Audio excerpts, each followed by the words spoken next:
እኔ እየጠበቃችሁ እስካሁን ድረስ ሁሉም እኮ አቀራርበሻል ብሉ እንጂ ሰሞኑን ግን ሰራተኛ መቅጠር ይኖርብኛል መሰለኝ ነው ቁጭ እስኪ እንዴ ማለት ብሩኬ እኔም ሰራው ምግብ አልጣፈጠም እንዴ የሰራተኛ ከጣፈጠውስ እንጂ ዳጣ የምር ቡራ ከልብ አይደለም ያወራሁት ደግሞ ያው እውነቴን ነው ምን አትወድም ውይ ቡራ ለካ አልቀመስከው ኧረ እባክሽ ዳጣ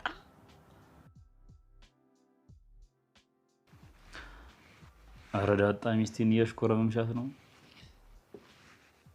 አሁን እያወራ ያለው ስለቀረበው ምግብ ነው ይልቅ ቡራ ቀመስና ንገራት እየጠበቀች ነው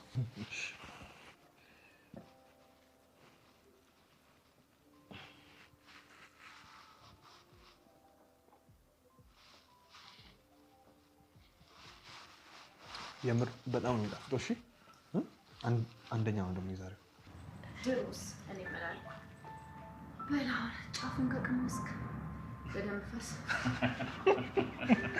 ነይ እንጀራ አልጨመር ነይ በቃ አለ እኮ ነይ ቁጭ በይ ኧረ እንዴ ምሳሌ እንደዚህ ድና አንቺ አስቡ እንትልሽ ታዝሽ እሺ ሞገስ ብሉ እንጂ ቢያንስ ወላ ብሎ አይባልም ኧረ በቃ ያዙ ሉላ መስበልኝ ቢሉ ቢናት የተመችቶኝ እና ሚስቴ አንዴ ሰራች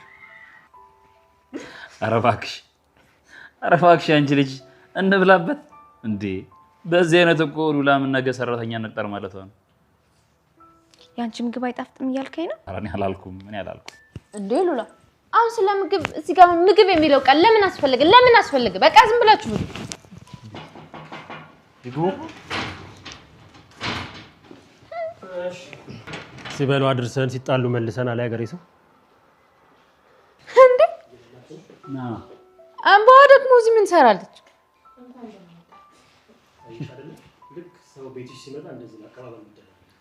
አልገባኝም መድብል እቺ ማለት እዚህ ቁጭ ብላ ለማለት ወሬ ስታመላልስ የነበረችው ልጅ አይደለች እንዴ እባካችሁ ሁላችሁም ይቅርታ አድርጉልኝ በድያችኋለሁ ችግር የለውም ሄደን እኛ መጀመሪያም ተረርተንሽ ነበር እና አሁን ትግባ ወይስ ትውጣ እንዴ መድብል ምን እያልከ ነው ትግባ እንጂ ነይ የኔ ልጅ ቁጭ በይ እንደው ምግብ ላይ ነው ደረሽው ጭራሽ ልጅ ብላ ተረፈችው እኔ እኮ ባለፈው የቤት አገልጋይ ያስፈልጋል ስትለኝ የሰማው መስሎኝ ነው ከማያውቁት መልአክ የሚያውቁት ሰይጣን ይሻላል ብዬ ይዣት የመጣሁት ምንም ችግር የለውም መድብል እንደውም እሷ እኮ ቤተሰባችን ናት አይደል እንደ ሄደን ነይ አሁን ቁጭ በይ ደጋረክ ነው በቃ ቁጭ አይ መጀመሪያ ሻንጣዋን ታስቀምጥበት ክፍሏን አሳያት እሺ በቃ አሳያት እናንተ ሰው ሞገስ ሉላ ብሉ እንጂ ያዙ ሉላ ዳጣቢ በቃ ቢ ምንድን ነው ያዙ አይገርምም ግን ያን ሁሉ ነገር ካደረገቻችሁ በኋላ እሷን መልሳችሁ እዚህ ቤት ማምጣታችሁ ግን በጣም ገርሞኛል ዳጣ እንኳን ቂም ይዘን ጥላቻንም ማዝለን እንዲሁም አልቻልነው ይልቅ ይርቦኛል ማን ነው የሚያጎርሰኝ ውይ ወንድሜ እኔ ያለውልህ ኧረ በእናትሽ አታብዡ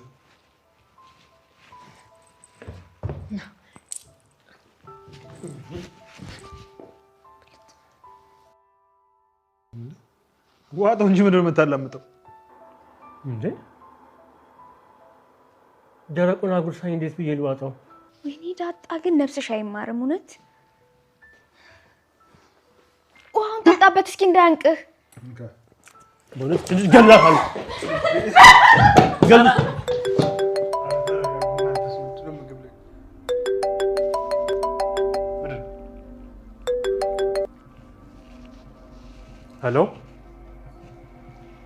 ሄሎ ድምጽ አይሰማም ምንድን ነው የምትለኝ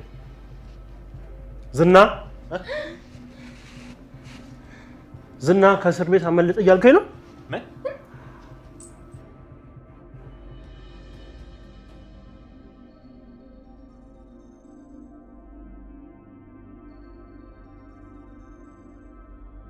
አቅፋ ያኖረቻችሁ ለራሷ እንጂ ለእናንተ አልነበረም ያጠባቻችሁ ወተቷ የትም ከሚፈስ ብላ ወይም ጡቷን እንዳያማት ይመስላችኋል ያሳደገቻችሁ ወራሽ እንዳታጣ ነው አቅፋ ያኖረቻችሁ ለራሷ እንጂ ለእናንተ አልነበረም ምንም ከምንሆን ይልቅ ኢትዮጵያዊነት የሚል ክብር የተላበስ ነው የተረገምንለት ነው ብለን እናስባለን?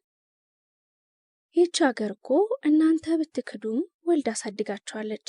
አነሰን በዛ ለወግ ለማዕረግ አብቅታለች። ለስልጣን፣ ለስራ፣ ለደሞዝ፣ ለትዳር፣ ለመውለድ፣ ለመዳር፣ ለዝና፣ ለክብር አብቅታለች።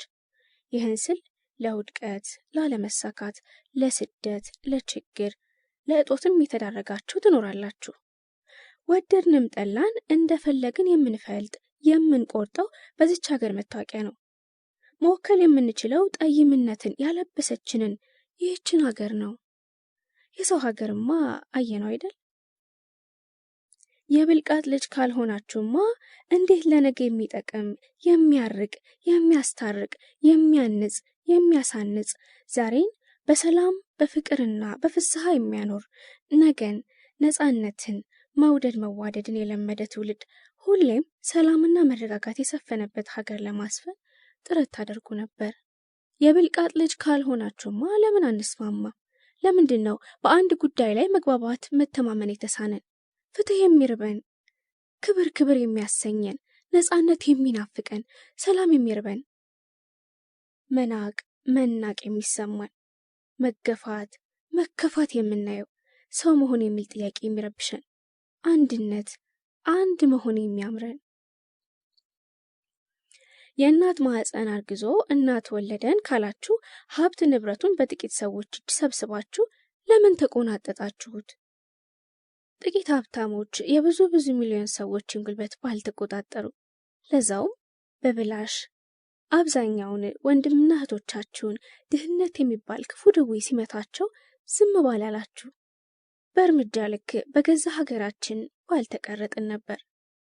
ቢያንስ እነሱ ሳይኖሩ ይህችን ሀገር ያቆያት አረጋውያን ጧሪ ደጋፊ ቀባሪ ማጣት ነበረባቸው። ወጣቱ ወይ ደሞዙ አልበቃው ወይ ኑሮ አልደላው፣ በበላነው ችብስ በጠጣነው ቅመም አልባ ሻይ ባልተቀረጥን፣ ከአንድ ዕቃ 3 እና 4 ሺህ ብር ባላተረፋችሁብን፣ እናንተም ጥቃቅኖች በ100 እጥፍ አስበልጣችሁ ባልሸጣችሁብን። ገጠር ያላችሁት ወገኖቻችን ጤፉን አውሮፓ ይሁን ኢትዮጵያ ውስጥ ላለ ከተማ የት እንደምትልኩት ለዩ እንጂ ከተማ ያለነው የእናንተ ልጆች እኮ ነን። በእውነት ኢትዮጵያውያን ነን። ማንነት ሲዋረድ፣ ክብር ሲጠፋ፣ ኢትዮጵያዊነት ሲናቅ፣ ሰው መሆን ልኩን ሲያጣ፣ ትልቅነት ሲናድ፣ የ3000 ዓመት ታሪክ አፈር ሲለብስ፣ ነፃነት እንደ ልብስ ሲገፈፍ፣ ለምን በምን በየትኛው አተያየተን ነው ዝም ያልነው? ትልቅነት ፎቅ፣ መንገድ፣ ግድብ በመገንባት ብቻ ይገኛል? ወገኖቻችን በየሄዱበት በኢትዮጵያዊነታቸው መከበር አልነበረባቸውም? አርቲስቶች ሀገሬ ካላችሁ ህዝቡ እንዲህ እየከፋው ስለ ፍቅር ብቻ ባላዜማችሁ፣ ስለ ሽንጥና ዳሌ ባላቀነቅናችሁ፣ ስለ ቀጠሮ መዘግየትና ማርፈድ ከፍቅረኛችሁ ጋር ባልተወቃቀሳችሁ፣ በተከታታይ ድራማዎቻችሁ ስለ ባለሀብቶቹ የተቀናጣ ኑሮና ስለ አጭበርባሪነታቸው እየተንዛዛችሁ ልባችንን ባላቆሰላችሁ፣ ስለ ጉልበተኞች ኃይል እየሰበካችሁ ባላስፈራራችሁን፣ ፎቅና ቪላ ቤት መኪናና አውሮፕላን ብቻ ባላሳያችሁን፣ የዘች ሀገር ሁኔታን ድሎትና ቅንጦት ብቻ ባላስመስላችሁት፣ የጠገበ እንጂ የራበው አንዳችም የሌላ አታስመስሉ። ቁርስ በልተን ለምሳ እርግጠኛ ባልሆንበት ሀገር ስለ ቅንጦት ባልደሰኮርን። የብልቃጥ ልጅ ካልሆናችሁ ልጆቹን በደንብ ትቀርጹ ነበር። በትክክል ደከመን ሰለቸኝ ሳትሉ ለደሞዝ ሳይሆን ለሀገር ታስተምሩ ነበር። ከሴት ተማሪዎቻችሁ ጋር ሌላ ግንኙነት አትፈጥሩም ነበር። ውጤት በሀገር ልጅ በውበት አትሰጡ አትነሱም ነበር። ሀገሬ ብትሉ የማስተርስ ወይም የዶክትሬት የትምህርት ዕድል ሳይሆን የልጆቹ መቀየር መለወጥ ባስጨነቃችሁ ነበር። በትምህርት ብቻ ሳይሆን በምግባር ማነጽ ቢሰማችሁ ኖሮ አብራችሁ ባልቃማችሁ፣ ባልጨሳችሁ፣ ባላጨሳችሁ ነበር። እንደ ሞተ ሰው በድሮ መጽሐፍና የማስተማሪያ መንገድ ባልተጓዛችሁ፣ ፍሩኝ ፍሩኝ ባላሰኛችሁ እኩዮቼ ወጣቶቹ ለዚች ሀገር የብልቃጥ ልጅ ናችሁ። ይህች ሀገር ለእናንተ ማለፊያ መንገድ ብቻ ነች። ኑሮ ተወዱ ስለ ኳስ ይታበዳል። ቤት እናታችን እራት ምን እንደምታበላን እየተጨነቀች እናንተ ጃምቦና ቢራ ትስባላችሁ። ዶላር በሀገር ገንዘብ በሀገር ባንክ ከ20 ብር በላይ መገዛት አለበት። ብዙዎች ስለ አንተ ነፃነት ታስረው አንተ በጫት ሱስ መታሰር አለብህ። አያቶች ስለ መሬትና ስለ ክብረ ሲዋደቁ አንተ ስለ አንድነት ስለ ሰውነት መውደቅ አቃተህ። መርዝ ጋዝን በመዳፋቸው መክተው ከባባድ የጦር መሳሪያን በጋሻ መክተው ያቆዩልህን ሀገር ከድህነት ቀንበር ለማውጣት በጥብቅ አትማርም? ዕውቀትን በሰፊው አትፈልግም? የምን መንዘላዘል ነው? የምን አቋራጭ መንገድ መፈለግ ነው? አንቺም በዚህ በፈረደበት ውበትሽ መመካት፣ ፈጣሪ በሰጠሽ መልክ ኑሮን መፈለግ ምንድን ነው? ስንቱን በሴትነት ታልፊዋለሽ? ከስንቱን የዩኒቨርሲቲ መምህር ጋር ስራ ላይ ከቀጣሪው ጋር ስትቀጠሪ የቅርብ አለቃሽን እረ ከስንቱ ጋር። አንተስ ወንድሜ ምንድን ነው ማጅራት መምታት፣ መንጩ ማድረግ፣ ሙስና መብላት፣ እህቶችህን ለባዕድ መሸጥ፣ ከባስና ከታክሲ ላይ ሞባይል እየሰረቁ እናትና እህትህን የምታስለቅሰው፣ ጩቤ ይዘህ የምታስፈራራው፣ ጀልጃላ ሱሪ አድርጎ መቅለስለስ። የታሰሩት ይፈቱ። ኑሮ ተወዷል፣ ክብር ጠፍቷል። የመንግስት ሰራተኛ እየተንገላታ ነው። የትምህርት ጥራት ጎሏል። ሕክምና በዝምድናና በመተዋወቅ ሆኗል። ከሚገባን በላይ ዋጋ እየከፈልን ነው። ነፃ ጋዜጣና መጽሔት ሙልጭ ብለው ሊጠፉ ጥቂት ነው የቀራቸው። ከፋን፣ መረረን። ለትውልዱ ኳስ መጫወቻ፣ ላይብረሪ፣ አካል ብቃት ማጎልበቻ፣ መግባቢያ፣ መመካከሪያ ሳይሆን ጫት ቤት፣ መሸታ ቤት፣ ሐሺሽ፣ ዘረኝነት፣ ሞት እየተዘረጋለት ነው ብላችሁ ታቹ፣ ጠይቁ፣ ጩሁ፣ ተቆጡ። አንድነታችን ይመለስ፣ ማንነታችን ይንገስ፣ ክብራችን አይነካ፣ ዜግነታችን ይከበር፣ ሰውነታችን ቦታ ይሰጠው፣ ወጣትነታችንን አታሹፉበት፣ የፖለቲካ መሳሪያ ለማድረግ አታደራጁን፣ የነገውን ኑሮ ለእኛ አታክብዱብን። ድሎት፣ ምቾት፣ ሰላም፣ አንድነት፣ ሲከፋን መቆጣት መብታችን ነው በሉ። ካልሆነም የብልቃጥ ልጆች ናችሁ። እናቴ ካላችሁ ልጅነት አለላችሁ። ልጅነትን ደግሞ ባለስልጣን ለመሆን፣ መሬት ለመያዝ፣ የግል ክብር ለማግኘት፣ ሀብት ለመሰብሰብ፣ ቤተሰብን ብቻ ለማስደሰት፣ የሰፈርን ልጅ ለመጥቀም፣ ለመቧደን፣ ለመጥበብ፣ ለማጣበብ አትጠቀሙበት። ልጅነትን ስትቀበሉ እህት፣ ወንድም፣ አባት፣ ዘመድ አዝማድ እንዳላችሁ አትክዱም። እህት ወንድሞቻችሁ፣ ዘመድ አዝማዶቻችሁ ደግሞ ይህቺ መሬት ያፈራቻቸው ናቸው። ስለዚህ ስለ ወገኔ የሚል ስሜት ሊኖር ይገባል። መቆርቆር፣ ስለ ነገ ማሰብ ያስፈልጋል። ለአብራካችሁ ክፋይ ብቻ ሳይሆን ለሌሎች ኢትዮጵያውያን ግድ ይላችኋል። ስለ ራሳችሁ ቤተሰብ ሳይሆን ስለ ሰፊው የኢትዮጵያ ቤተሰብ፣ ስለ ክልላችሁ ሳይሆን ስለ አንድነት ልታስቡ ይገባል። ስለ እናንተ ውስኪ፣ ስለ ሚስታችሁ ውብ ቀሚስ፣ ስለ ልጆቻችሁ መዝናኛ ብቻ ማሰብ የለባችሁም። ምክንያቱም እናቴ ካላችሁ ሌሎች ብዙ የተቸገሩ ወንድም እህቶች አሏችሁ።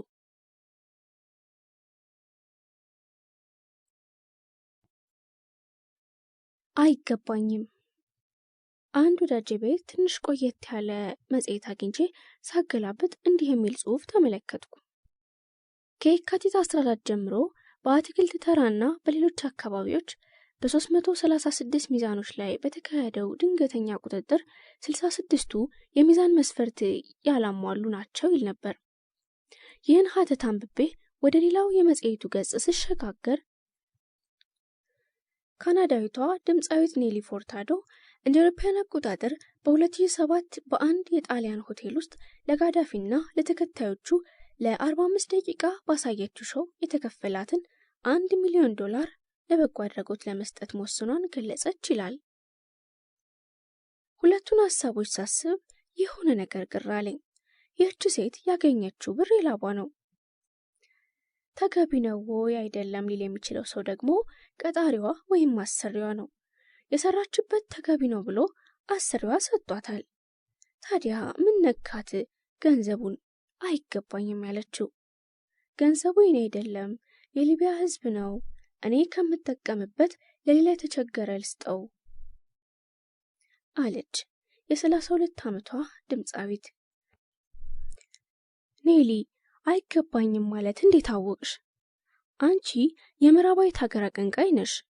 ከመንፈሳዊነት ይልቅ ዓለማዊነት፣ ለሰው ከማለት ለኔ ከሚል፣ ከአብሮነት በላይ ግለኝነት ከሚያየልበት፣ ከእምነት ተቋማት ይበልጡን የመዝናኛ ዓለም በበዛበት፣ በህብረት ከመኖር ይልቅ የብቸኝነት ባህል በነገሰበት፣ መካሪ አባት፣ ቤተሰብ እንዲሁም ህብረተሰብ ሳይሆን እንደሚባለው ብዙ ላልተገባ ድርጊት የሚገፋፉ ነባራዊ ሁኔታዎች ካሉበት ቦታ፣ ሀብት ንብረት የህይወት መሰረት እንጂ ሰው ብቻውን ከመጤፍ ከማይቆጠርበት፣ ባህሌን ወጌን ከሚል ሳይሆን ፋሽኔን አካሄዴንና ስታይሌን ጾም ጸሎት ሳይሆን መብል መጠጥ ከሚል ወገን ሀገር ማህበረሰብ ዓለም ተፈጥረሽ እንዴት እንደዚህ አልሽ?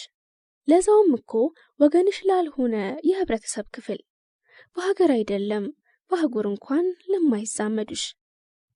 ይቅርታ እንደዚህ ያልኩሽ ለምን መሰለሽ? እዚህኛ ሀገር አንድ ዩኒቨርሲቲ ነው አሉ። ተማሪውና አስተማሪው በውጤት ሳይግባቡ ቀሩና ትንሽ ተነጋገሩ። ታዲያ ተማሪው አስተማሪውን ምን አለው መሰለሽ? የሰው ሀገር መጣህ እንዲህ ያደረገህ፣ በሀገርህማ ምን ልታደርግ ነው አለው። ይኸውልሽ የእኛ ትልልቅ ተቋማት ውስጥ አሉ የሚባሉት ሰዎቻችን እንዴት እንደሚያስቡ። ለዚህ ነው አለ ሀገርሽ ብዬ የጠየቅኩሽ። አይገርምም? ሁለቱም ኢትዮጵያን እኮ ናቸው። ምን አለ ሙዚቀኞቻችንን የሚያመጡ ባለሀብቶች አንቺን አምጥተው ለአንድ ቀን እንድታቀነቅኝልን ሳይሆን አለ ኪሎ ነው እያሉ የሚሸጡትን በአንድ ዕቃ የእጥፍ እጥፍ በማትረፍ የሸማቹን ደም የሚመጡ ያልዘሩትን ለመቃም ሳያርሱ ጎተራ ለመሙላት የሚፍጨረጨሩ ሳይጋግሩ ሁሌ ሙሉ መሶብ ለሚጠብቁ በቅጽበት ሕይወታቸውን መለወጥ የሚፈልጉ ነጋዴዎችን ብትመክሪልን፣ የሰው ሀቅ ምን ማለት እንደሆነ፣ ትርፍ እንዴት ማግኘት እንደሚገባ፣ ለወገን ለሀገር ብሎም ለአህጉር ማሰብ እንዳለብን ብትነግሪልን። ኪሎውን መቀነስ፣ የአንድን ዕቃ ዋጋ በ100 አባዝቶ መሸጥ ጥሩ እንዳልሆነ፣ ህዝቡ ነጋዴዎች የሚኖሩበት የማህበረሰብ ክፍል እንደሆነ፣ የሚገበያዩት ከሀገር ከወገን ልጆች ጋር መሆኑን ብትነግሪልን ምን አለበት? የዩኒቨርሲቲ መምህራንና ተማሪዎችን አንድ ላይ ሰብስበሽ ለተማሪዎቹ ዩኒቨርሲቲ ማለት ልክ ውሃ እንደሚሸጥበት ተቋም እንደሆነ፣ ብዙዎቻችሁ በእፍታ ለመቅመስ እኩሌታዎቻችሁም ተግሞጥሙጣችሁ ለመጥፋት ነው የተዘጋጃችሁት። እኔ ግን የምላችሁ ሁላችሁም ከልብ በደንብ እንድትጠጡ እመክራለሁ በይልን። ተማሪ ማለት በየጫት ቤቱ፣ በየመጠጥ ቤቱ፣ በየጓዳ ጎድጓዳ ጭስ ማጨስ እንዳልሆነ፣ ካልሆነ ግን የዩኒቨርሲቲ ተማሪ ነን ማለት አይገባችሁም በይልን። መምህራኖችንም በነካጅሽ ተቋሙን በስርዓት የማስተዳደር ኃላፊነት ከተጣለባችሁ በቀናነት አስተዳድሩ። ተማሪዎቹን የሆድ ባሪያ ሳይሆን የህሊና ታዛዥ እንዲሆኑ አንጿቸው። ዩኒቨርሲቲ ማለት የእናንተ ማስተርስና ዶክትሬት ዲግሪ ማግኛ መንገድ ብቻ መሆን የለበትም። ለሀገራችሁ ቁም ነገር ሰርታችሁ የምታልፉበት ትልቅ ቦታ ነው። ካልሆነ ግን አይገባንም በሉ በይልን። የእምነት ተቋማት አስተዳዳሪዎችን ሚሊኒየም አዳራሽ እናንተ የማትኖርበትን ኑሮ ሰው እንዲኖር ለምን ታስተምራላችሁ? ሃይማኖት ማለት ሰውን በመንፈስ አንድ ማድረግ ነው። እናንተ ግን በስጋም በመንፈስም ለምን ትከፋፈላላችሁ? የእምነት አባት ማለት የሁሉ ነገር አባት ነው። ስለዚህ ሁሉን ሆናችሁ የምእመኑን ነፍስ አትርፉ። ሰውን ጹሙ፣ ጸልዩ ስትሉ እናንተ እየጾማችሁ እየጸለያችሁ ቅዱስ መጽሐፉን በቃል ሳይሆን በተግባርም ተርጉሙት በይልን። ካልሆነ ግን አንቺ $1,000,000 አይገባኝም እንዳልሽው እነሱም ቄስ፣ ፓስተር፣ ሼህ፣ ዑለማ፣ መጋቢ ሐዲስ፣ ረቢ፣ ዘማሪ፣ መምህር መባል አይገባኝም እንዲሉ ንገሪልን። ፓርላማ ተጋብዘሽ ምን አለበት የህዝብ ተወካዮችን ብታናግሪልን? የህዝብ ህይወት እንለውጣለን ብለው የራሳቸውን ህይወት የሚለውጡትን የምታደርጉት ነገር ደግ አይደለም ብትይልን። የህዝቡን ጩኸት እኮ እሱን ሆናችሁ አልጮኻችሁም። የህብረተሰቡን የኑሮ ንቃቃት ለሚመለከቱ አካል አላሳያችሁም። የወገናችሁን ስቃይና መከራ በቅርበት ሆናችሁ አልተመለከታችሁም፣ አላመለከታችሁም። የዋጋ ግሽበቱ እንዲረጋጋ አልጮኻችሁም። የፍላጎትና የአቅርቦት አለመጣጣሙን ለሚመለከቱ አካል አልተናገራችሁም። ስለዚህ የህዝብ ተወካይ መሆን አይገባንም በሉ በይልን። አይገባኝም ማለት ውድቀት አይደለም፣ እንደውም ትልቅነት፣ ልክን ማወቅ ማለት ነው። ይልቁንስ ቦታዬ ሜዳ አይደለም ማለት የታላቅ ሰው ምልክት ነው። ካልሆነ ግን እኔ ያልወጠወጥኩት ወጥ ይጎረናል፣ እኔ ያልፈተፈትኩት ፍትፍት ይፈተፈታል ማለት ለሀገርም፣ ለራስም፣ ለሰሚም፣ ለተመልካችም፣ ለወገንም አይበጅም። አይገባኝም ማነስ አይደለም፣ እንደውም መብለጥ ነው።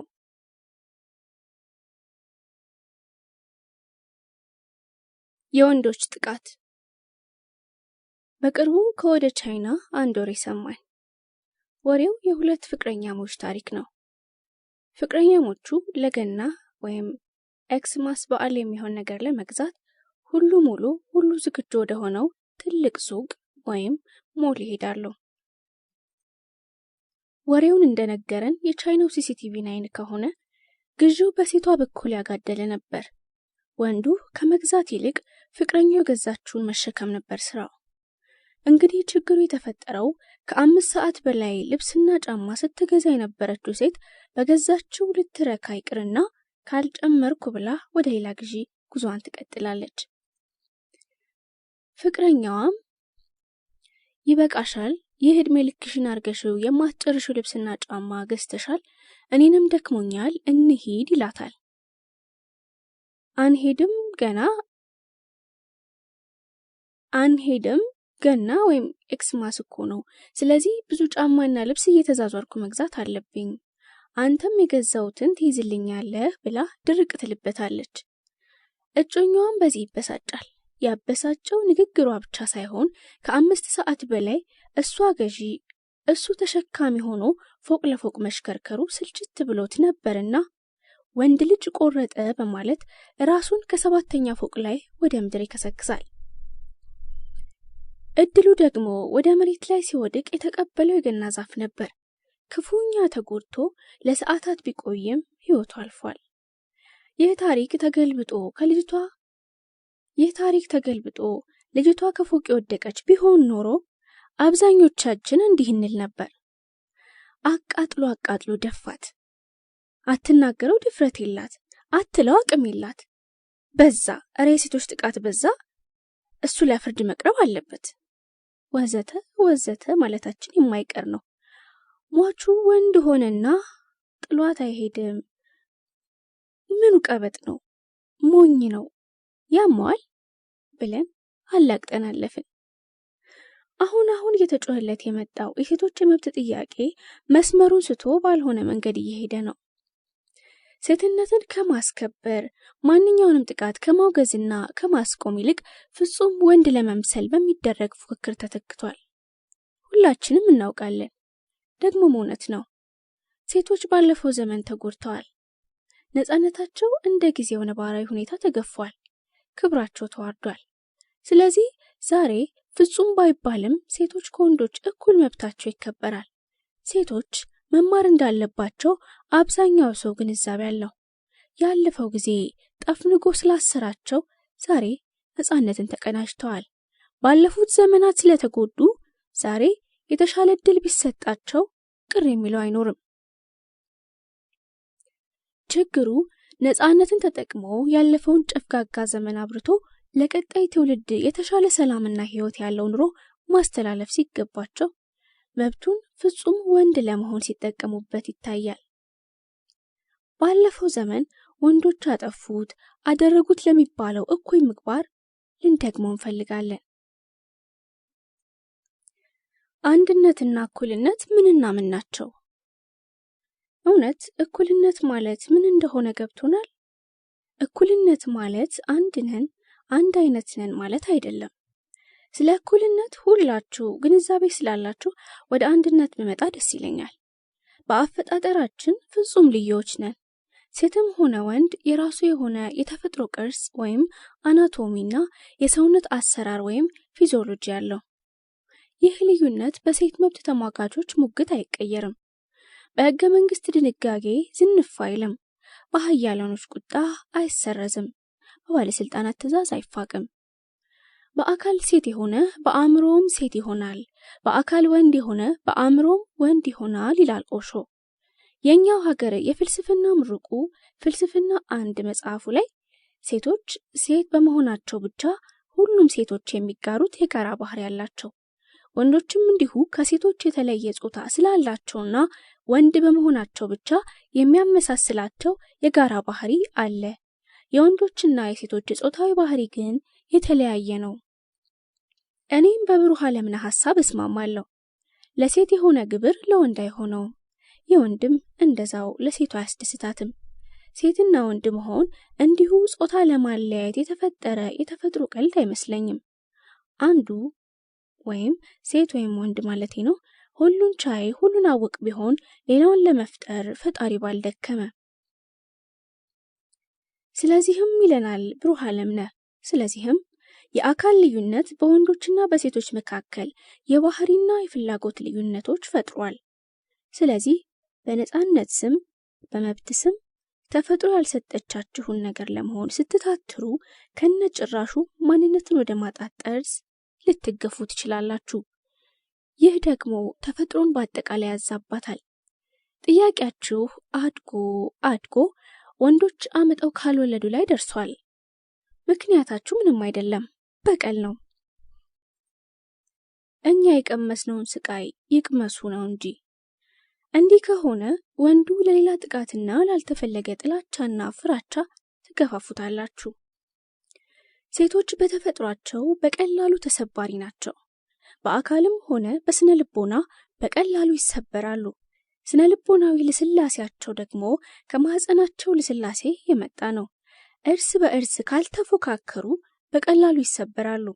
የስነ ልቦናቸው ደረጃ እርስ በርስ በሚያደርጉት የፉክክር ውጤት ላይ የተመሰረተ ነው። ወንድ በአካሉ አይፎካከርም። ሴቶች ግን በእያንዳንዱ የሰውነት ክፍላቸው ይከራከራሉ። በፉክክሩ እኩል ወይም የበላይ እንደሆነ ካልተሰማቸው ስነ ልቦናቸው ይጎዳል። ብሩህ ዓለምነህ ፍልስፍና አንድ እውነት ነው። በተለይ የሴቶችን ልስላሴ ከማህፀን ጋር ያመሳሰለው። ሴቶች ማህፀናቸው እንቁላል አምርቶ በማህፀን ቱቦ ተንቀሳቅሶ የመጀመሪያውን የወር አበባ ወይም ሜናርች ሲያዩ አካላዊም ስነ ልቦናዊም ለውጥ ማሳየት ይጀምራሉ።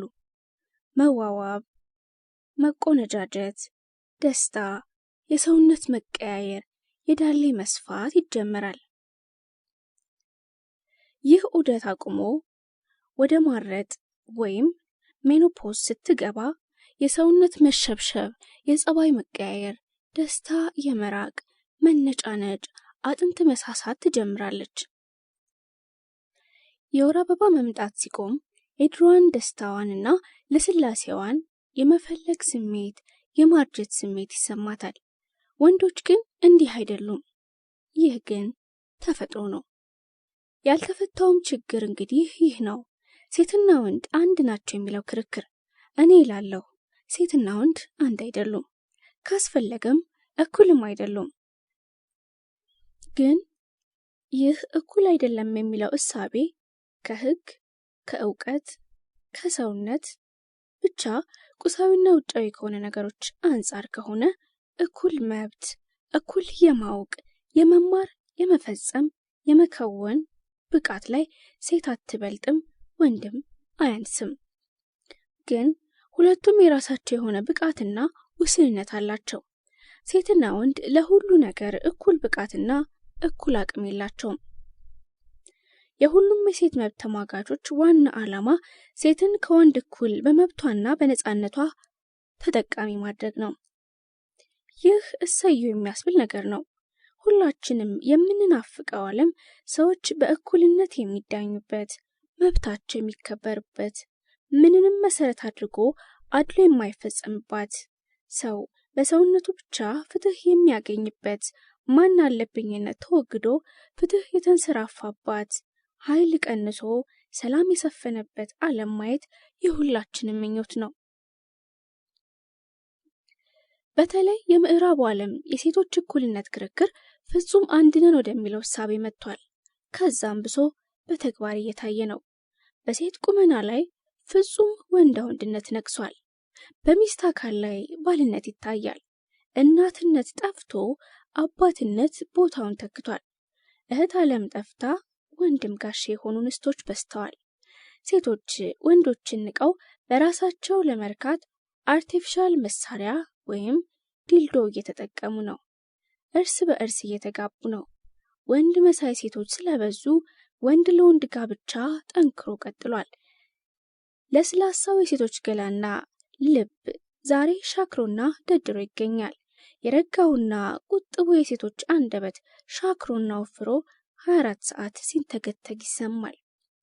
የወንድን የበላይነት የጠላው የሴቶች መብት ጥያቄ ጭራሹን ዓላማውን ስቶ ወንድን በሴት ገላ ውስጥ እየፈጠረ ፍጹም የሆኑ ወንዳዊ ንስቶች እያበዛ ነው።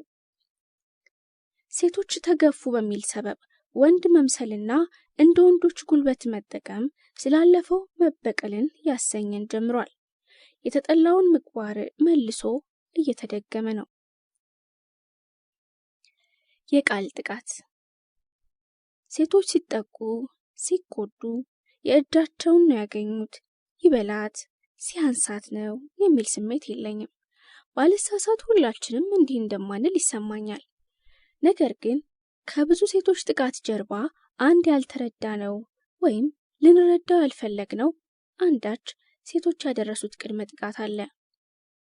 እሱም የቃላት ጥቃት ነው። ብዙዎቻችን ቁብ የማንሰጠው ግን ችግር የሚያመጣው የቃላት ጥቃት አለ። የቃላት ጥቃቱን ተከትሎ አካላዊ ጥቃቱ ይቀጥላል።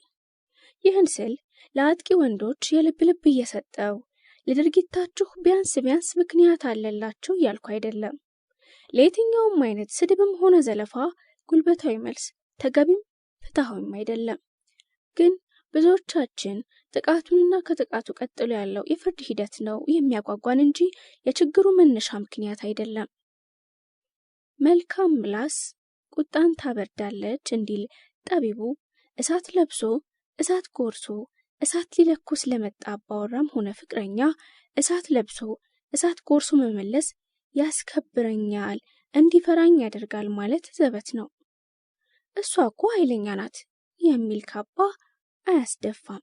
ማንንም አትፈራም፣ ባሏን ታንቀጠቅጠዋለች መባል የሚያስከብር ግርማ ሞገስ የሚያላብስ አይደለም። እህቴ እንዲህ ካሰብሽ ተሳስተሻል። ውበት ከንቱ ነው፣ ደምግባትም ሐሰት። እግዚአብሔርን የምትፈራ እርሷ የተባረከች ናት። መጽሐፈ ምሳሌ ምዕራፍ 31 ቁጥር 31። ብዙ ጊዜ አንድ ነገር ማድረቅ ስንፈልግ መስተካከልና መታረም ስላለበት ወይ ደግሞ ይበልጥ ተጎዳ ብለን ላሰብነው ነገር የተለየና የበለጠ ትኩረት እንሰጣለን። የተመኘም እንዳመነዘረ ይቆጠራል እንደሚባለው ይበልጥ ክፉ ምግባር መወገዝ ቢኖርበትም ምክንያቱ ተጣርቶ ለጥቃቱ ምክንያት የሆነው አካልም ተገቢውን ቅጣት እሱም ባይሆን ቢያንስ መማርና መስተካከል አለበት። ለነገ አንዱን ጥሎ አንዱን አንጠልጥሎ አካሄድ ግን የተዛነፈ ትውልድና ትክክለኛውን መንገድ ያልተከተለ ማህበረሰብ እንፈጥራለን። ስለዚህ ሁሉን ያማከለ አካላዊውንም ወይም ፊዚካሊ፣ ስነ ልቦናውንም ወይም ሳይኮሎጂካል ጥቃቱን ልንከታተል ይገባል። አንዱን ለማስተካከል አንዱን ልንረሳ አይገባም። ለሁሉም ተገቢውን ትኩረትና ተመጣጣኝ ግንዛቤ እየሰጠን ችግሩን ከምንጩ ለማድረቅ ጥረት ማድረግ አለብን። እንዲህ እንደ ቻይናዊ ወጣት በሚስቶችና በፍቅረኞች ስነ ልቦናዊ ወይም ሳይኮሎጂካል ጥቃት ወንዶች ራሳቸውን ሲያጠፉ ደግሞ ምን አይነት ሕግ ልናወጣ ነው? እናንተ ሚስቶች ለገዛ ባሎቻችሁ ተገዙ። አንደኛ ጴጥሮስ ምዕራፍ 3 ቁጥር 1። እኔ ውጭ ነኝ እንጂ መሪ፣ ቤቴ ውስጥ ሚስት ነኝ። ይህ አባባል የቀድሞዋ የእንግሊዝ ጠቅላይ ሚኒስትር ማርጋሬት ታቸር ነው። እኚህ ሴት ለብዙ ሀያላን ወንድ የሀገር መሪዎች ያልተበገሩ፣ ሀገራቸውን በላቀ ደረጃ መርተው ለስኬት ያበቁ፣ እንደውም ለዚህ ብቃታቸው ብረቷ ሴት ወይም አይረን ሌዲ ብሏቸዋል ሀገር እንግሊዝ። ቢሆንም እኚህ ሴት ለቤታቸው ሚስት መሆናቸውን ተናግረዋል። ቤታቸው ውስጥ ባል እንዳለ ተቀብለዋል፣ አምነዋል። እስኪ የተማርን ሴቶች እንዴት ነን? ስራ ስለያዘን፣ ጥሩ ገቢ ስላለን፣ ደህና ቤተሰብ ስላለን፣ ቆንጆ ስለሆንን ለትዳራችን ያለን አመለካከትና እንክብካቤ ጥሩ ነው? አይመስለኝም። ብዙዎቻችን ዛሬ ባለን የትምህርት ደረጃ፣ መልክ፣ ገንዘብ፣ የቤተሰብ ውርስ፣ ስራ፣ ውበት ላይ ስለምንመካ ቢሆን ይሆን ባይሆን የራሱ ጉዳይ ነው አመለካከታችን። ሁሌም መብትና ሕግ እንጂ ፍቅርና ትዳርን አናስቀድምም። ትዳራችሁን እንደ ቢሮ የምትቆጥሩ ዛሬም ትዳራችሁን ብትፈቱ በመልካም ደምግባታችሁ ብቻ